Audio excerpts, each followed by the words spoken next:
Good morning, students. How are you, everybody? I hope everybody will be fine.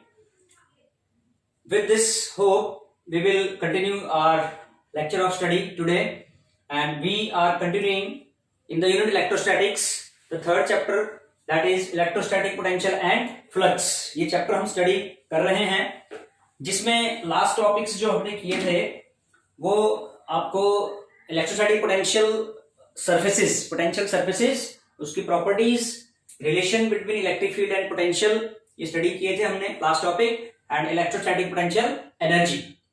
तो ये वो topics थे जो लास्ट वीडियो लेक्चर में हमने स्टडी किए थे।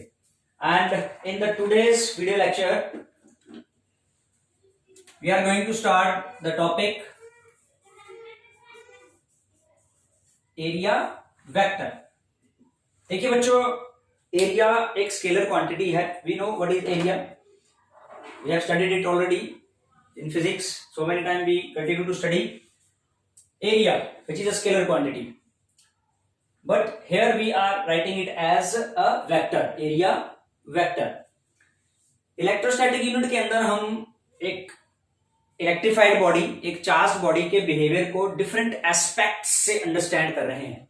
कभी हमने उस बिहेवियर को दो बॉडीज के बीच में फोर्स की फॉर्म में अंडरस्टैंड किया, कभी उसके बिहेवियर को इलेक्ट्रिक फील्ड से अंडरस्टैंड किया, कभी हमने इलेक्ट्रिक पोटेंशियल की हेल्प ली। यहां पर हमने इलेक्ट्रिक फ्लक्स को अंडरस्टैंड करना है। Flux means the flow of something, किसी चीज का flow. Here the flow is of electric field, यहां जो फ्लो है वो किसका है? इलेक्ट्रिक फील्ड का है। एरिया को वेक्टर हम उस समय कंसीडर करते हैं या उसकी डायरेक्शन, जहां उसकी डायरेक्शन का सिग्निफिकेंस हो जाता है तब उसको एज अ वेक्टर माना जाएगा। और वो डायरेक्शन का सिग्निफिकेंस कब होगा? When we are studying the flow of something through that area, जब हम किसी एरिया में से किसी चीज के फ्लो होने को अंडरस्टैंड कर रहे हैं। Suppose that it's the flow of air streams और वाटर स्ट्रीम्स। ये एयर स्ट्रीम या वाटर स्ट्रीम्स का फ्लो है, और इस फ्लो में कितनी स्ट्रीम्स किसी एरिया में से पास करती हैं, वो चीज डिपेंड करती है उस एरिया को कैसे रखा गया है। इन स्ट्रीम्स में, इन धाराओं के प्रवाह में एक एरिया हमने इस तरह से रखा, एक एरिया को हम थोड़ा और डायरेक्शन थोड़ा सा चेंज करते हैं, सेकंड वन, और थर्ड वन में हम इसको इस तरह से ले लेते हैं हॉरिजॉन्टल डायरेक्शन में, एक तरह से। The situation first, second and third, ये एरियाज हैं सारे ही, जिनको अलग अलग डायरेक्शन में रखा गया। और ये नोटिस करना है हमने कि किस एरिया में से कितनी फील्ड लाइंस क्रॉस करती हैं, या ये जिस चीज का फ्लो है वो स्ट्रीम्स, वो धाराएं इसमें से कितनी पास करती हैं। तो उनका जो नंबर है आप देखेंगे कि फर्स्ट केस में सबसे ज्यादा होगा, सेकंड में उससे कम है, थर्ड केस में बिल्कुल नेग्लिजिबल है। We can say that no field line or no streams are passing through this third area। यानी कि वही एरिया है, लेकिन उसकी प्लेसमेंट की डायरेक्शन के अकॉर्डिंगली, यहां डायरेक्शन का अपना एक महत्व हो गया कि एरिया किस डायरेक्शन में रखा हुआ है, उस पर डिपेंड कर रहा है कि उसमें से जो फ्लो हो रहा है वो फील्ड लाइंस कितनी पास करती हैं, उसमें से डिपेंड कर रहा है उसकी प्लेसमेंट की डायरेक्शन पे। That's why the area is taken here as vector। ठीक है, तो उसको वेक्टर कहने का जो पर्पस यहां पर है वो इस तरह से क्लियर हो रहा है। बात ये आती है कि जो हम फ्लो स्टडी कर रहे हैं वो किस चीज का है? वो इलेक्ट्रिक फील्ड लाइंस हैं। प्रीवियसली हम पढ़ चुके हैं कि इलेक्ट्रिक फील्ड लाइंस क्या होती हैं। तो ये मान के चले हम कि इलेक्ट्रिक फील्ड लाइंस हैं, तो किस एरिया में से कितनी क्रॉस करेंगे वो डिपेंड करता है उस एरिया की डायरेक्शन पे। That's why we are calling it as area vector. और जहां तक बात है कि ये वेक्टर है तो इसकी डायरेक्शन होगी, सो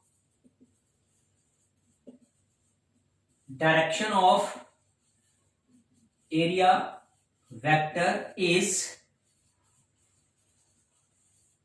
नॉर्मली आउटवर्ड। नॉर्मली का मतलब बेटा परपेंडिकुलरली, परपेंडिकुलरली बाहर की तरफ को डायरेक्शन है। यहां से परपेंडिकुलरली देखेंगे, मान लो ये कोई ऐसा सरफेस एरिया है, इसका डीएस पार्ट, तो ये इस तरह से नॉर्मल आउटवर्ड डायरेक्शन हो जाएगा डीएस का।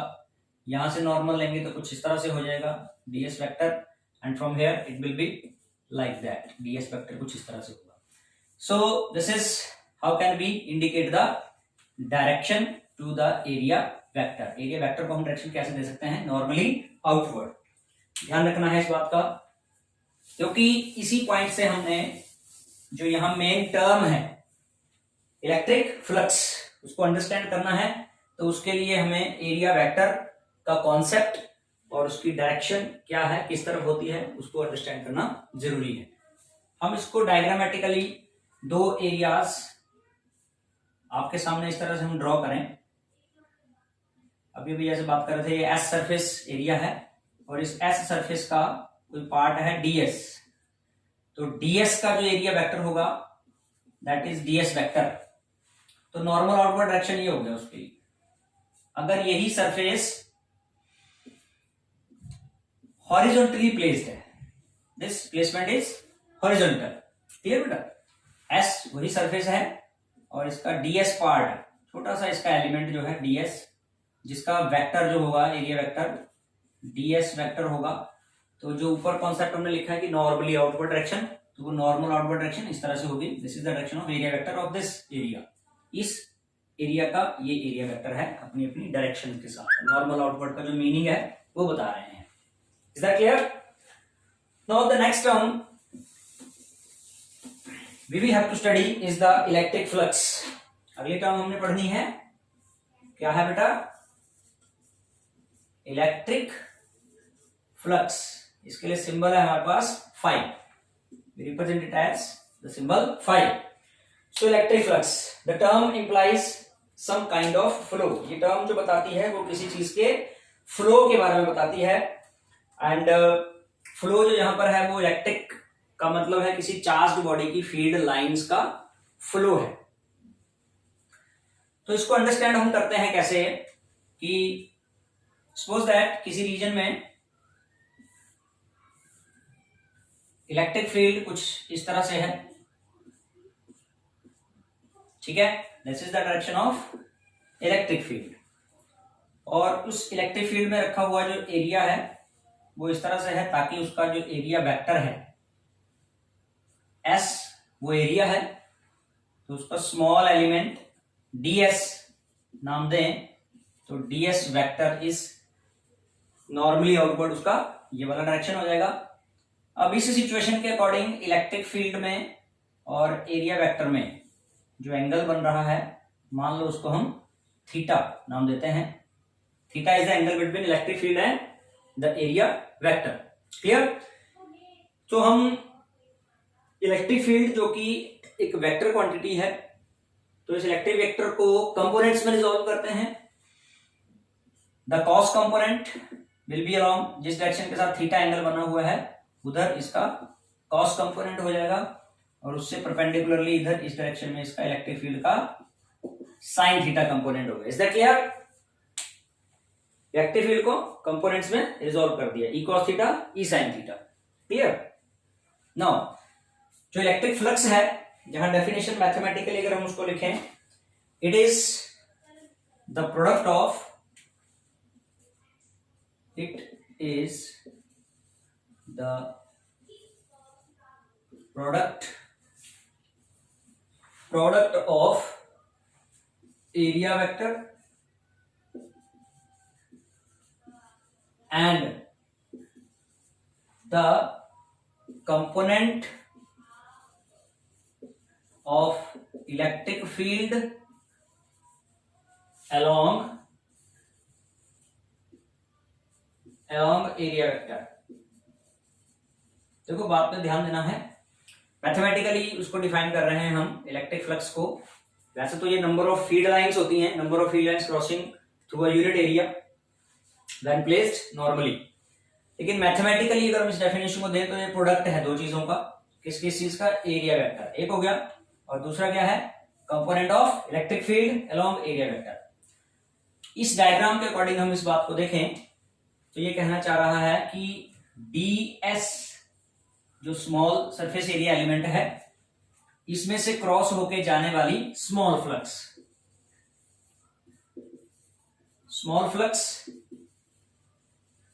Through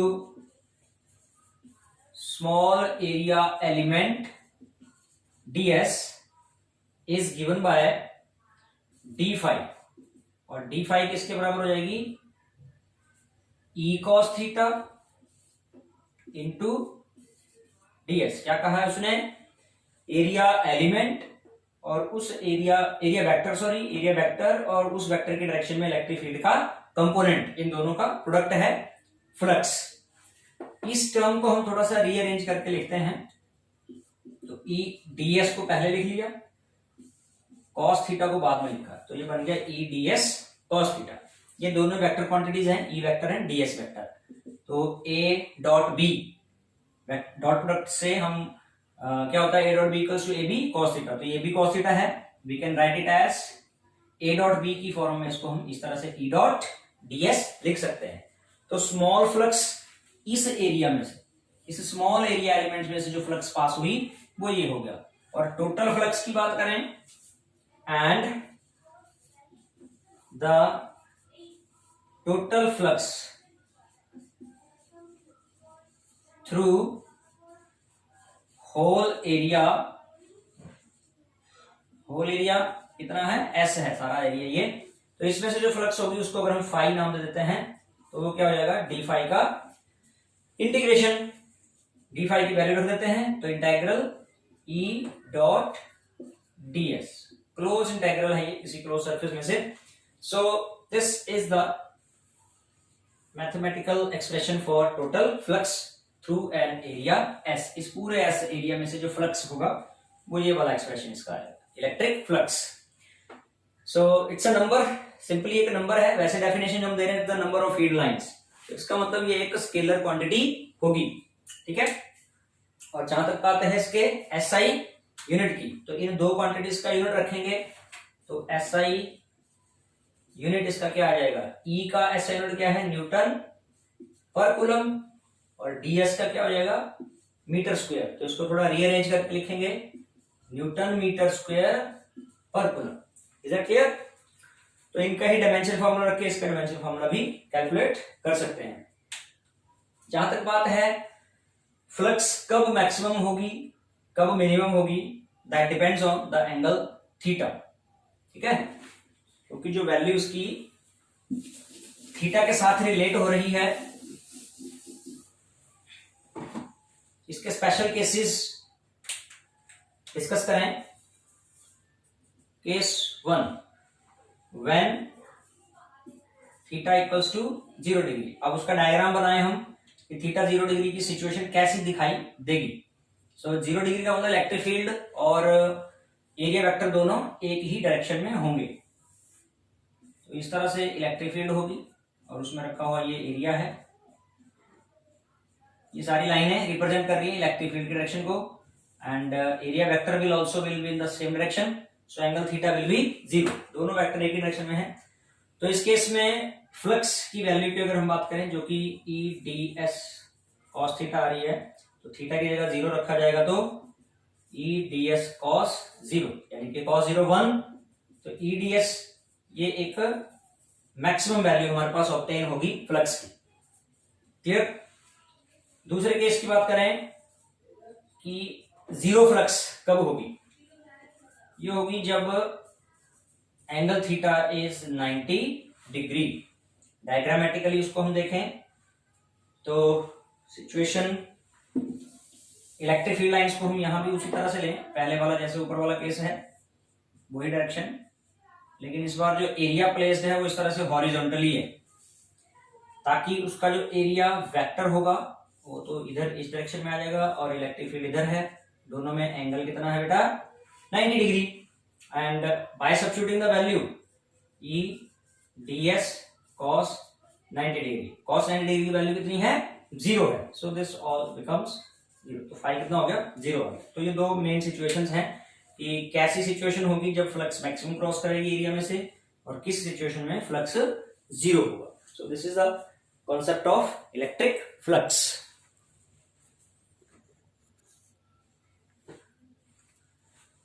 well students, next topic जो हम स्टडी करने जा रहे हैं वो है Gauss theorem. Gauss theorem, the name of scientist Gauss here. Gauss theorem भी अभी अभी जो टर्म हमने इलेक्ट्रिक फ्लक्स स्टडी की, हमने उसको उसकी डेफिनेशन के अकॉर्डिंग क्या लिखा, phi equals to closed surface integral of, इसको क्या पढ़ेंगे हम, closed surface integral of electric field E dot DS, उसकी इंटीग्रेशन। ये उसकी डेफिनेशन थी इसकी फ्लक्स की।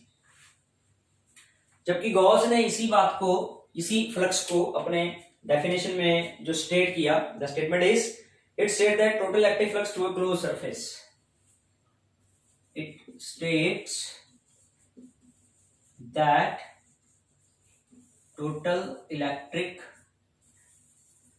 flux through a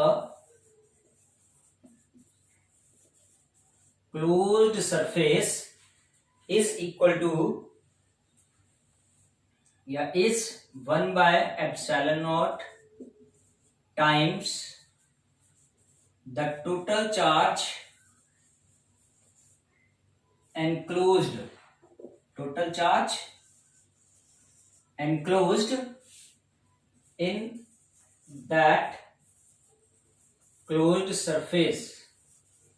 क्या कहता है मैथमेटिकली, ये कहना चाह रहा है कि जो फ्लक्स होगा किसी क्लोज सरफेस का, वो 1 बाय एप्सिलॉन टाइम्स उस सरफेस के अंदर जितना चार्ज होगा, 1 by epsilon times the charge enclosed in that closed surface. ये उसका स्टेटमेंट है। This is the statement of Gauss theorem. तो क्वेश्चन हमारा होगा state and prove Gauss theorem. तो स्टेटमेंट तो ये हो गया, अब हमने क्या करना है, इसका प्रूफ करना है।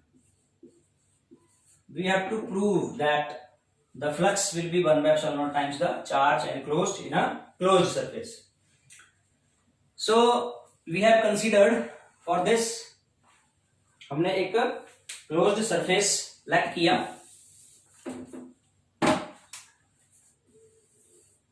जिसके सेंटर पर कोई पॉजिटिव चार्ज, टोटल चार्ज जो है वो Q है, ठीक है। This close surface is of radius R, radius का एक क्लोज सरफेस है। इस केस में हम एक टर्म और पढ़ेंगे, गॉसियन सरफेस। सबसे पहले हमें गॉसियन सरफेस को अंडरस्टैंड करना है। जब भी गॉस थ्योरम अप्लाई करेंगे तो गॉसियन सरफेस की अंडरस्टैंडिंग हमें होना जरूरी है। तो गॉसियन सरफेस एक ऐसा सरफेस है जिसके हर एक पॉइंट पर किसी चार्ज की इलेक्ट्रिक फील्ड की वैल्यू सेम होगी। जैसे यहां पर O पॉइंट पर चार्ज रखा है, charge positive Q is placed at point O। तो O पॉइंट पर रखे हुए इस चार्ज की इलेक्ट्रिक फील्ड यहाँ P पॉइंट पर जितनी होगी, उतनी इलेक्ट्रिक फील्ड इधर सरफेस के किसी पॉइंट पर होगी, उतनी ही यहां होगी, उतनी ही यहां होगी, क्योंकि इस सरफेस के सारे पॉइंट्स O पॉइंट से बराबर दूरी पर हैं, इक्वल डिस्टेंस पर हैं। मीन्स दैट ये सारे ही पॉइंट वो होंगे जिन पॉइंट्स पर इस चार्ज की सेम इलेक्ट्रिक फील्ड है। तो गॉसियन सरफेस एक ऐसा सरफेस है जिस सरफेस के हर एक पॉइंट पर किसी चार्ज की या सिस्टम ऑफ चार्जेस की इलेक्ट्रिक फील्ड एक जैसी होती है, सेम होती है। Such a surface is called Gaussian surface. तो यहां पर ये R रेडियस का स्फीयर एक गॉसियन सरफेस का काम कर रहा है, और इसी गॉसियन सरफेस के किसी P पॉइंट पर हम अगर इलेक्ट्रिक फील्ड की बात करें तो इलेक्ट्रिक फील्ड रेडियली आउटवर्ड होगी, वो E वेक्टर। और उस इलेक्ट्रिक फील्ड को हम अगर उसके मैग्नीट्यूड को भी लिखना चाहें तो लिख सकते हैं, the electric field at point, electric field of positive Q charge at P। So E will be equal to कितनी होगी बेटा, 1 by 4 pi epsilon naught, charge है Q, डिस्टेंस है उसका R, तो R स्क्वायर और साथ में हो जाएगा R कैप। डायरेक्शन के लिए यहां अगर वेक्टर लगाएं तो, और ये R कैप जो होगा वो ये डायरेक्शन जा रहा है R कैप का, this one is the direction of R cap, जो इलेक्ट्रिक फील्ड डायरेक्शन को बता रहा है। Now we have to find E dot ds। Flux को फाइंड करने के लिए हमें ई डॉट डी एस, ये चीज फाइंड करनी है क्योंकि डेफिनेशन तो ये है फ्लक्स की ई डॉट डी एस। तो डीएस क्या है, अगर ये पूरे का पूरा सरफेस एस सरफेस एरिया का है 4πr² होगा, जो स्फीयर है तो 4πr², तो उसी सरफेस का एक छोटा सा एलिमेंट हम यहां कंसीडर करते हैं, we name it as DS. हमने इसको डीएस नाम दिया और इस डीएस का जो एरिया वेक्टर होगा, डीएस वेक्टर, वो भी उसी डायरेक्शन में है जिस डायरेक्शन में इलेक्ट्रिक फील्ड है। सो इंट्रोड्यूस करते हैं यहां, ds vector is the area vector of small surface area element, छोटा सा सरफेस एरिया एलिमेंट ds है जिसका एरिया वेक्टर है ds वेक्टर, ठीक है, whose direction is along E vector, जिसका direction E vector electric field के डायरेक्शन के ही अलोंग है, यानी कि दोनों सेम डायरेक्शन में है, इलेक्ट्रिक फील्ड और area vector. So the small flux through DS vector है ना, इस स्मॉल सरफेस एरिया एलिमेंट में से जो स्मॉल फ्लक्स होगा, अगर उसको डी फाई नाम दें तो वो कितना हो जाएगा बेटा, E dot D S that is equal to E D S cos 0 degree, that is E into D S हो गया, कॉस 0 डिग्री की value 1, and the total flux